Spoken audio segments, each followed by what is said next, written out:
வணக்கம் நண்பர்களே. ஒரு மனிதர் ஏயிலிருந்து பிக்கு இடையான தூரம் 300 மீட்டர். இப்போ ஏ டு பின்னு வச்சுக்கோங்களேன். ஏ டு பி வந்து 300 கிலோமீட்டர். 3 மணி நேரம் 20 நிமிடங்கள் பயணம் கிடைக்கிறார். அப்போ ஸ்பீடு என்ன அப்படின்னா 300/3 மணி நேரம் 20 நிமிஷம்னா 20/60 1/3. அப்போ எவ்வளவு 10/3 10 × 3. இப்போ அடிச்சு கொடுத்த எவ்வளவு 90 கிலோமீட்டர். அப்போ 90 km/h ஸ்பீடில் போகிறார்.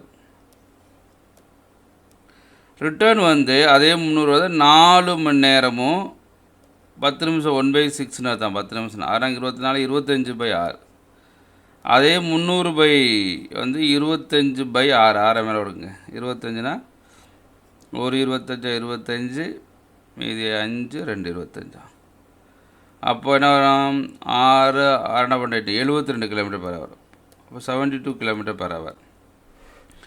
அப்போது டிஸ்டன்ஸ் சேமாக இருக்கனால ஆவரேஜ் ஸ்பீடு சராசரி வேகம் அப்படின்னா சராசரி வேகம் கேட்குறாங்க அப்படின்னா போகும்போது ஒரு ட்ரிப்பு வரும்போது ஒரு ரெண்டு ஸ்பீடையும் மேலே வந்து மல்டிபிள் பண்ணணும், கீழே 2 ஸ்பீடையும் ஆட் பண்ணணும்.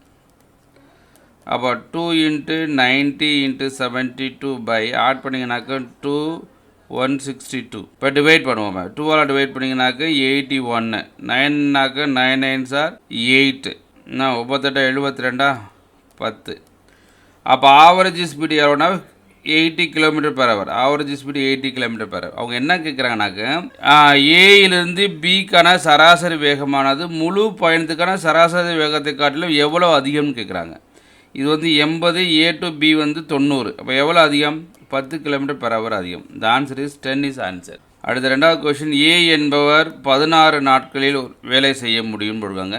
பி என்பவர் அதை தனியாக 12 நாட்களில் வேலை செய்ய முடியும். சியுடன் இணைந்து அவர்கள் அதை 3 நாட்களில் செய்து முடிக்க முடியும். சியுடன் சேர்ந்துட்டாங்க.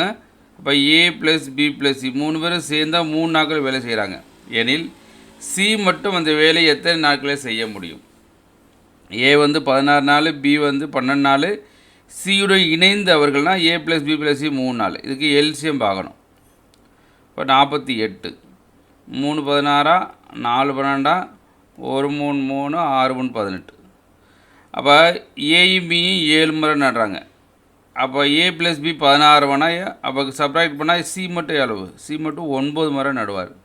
இப்போ சி = 48/9.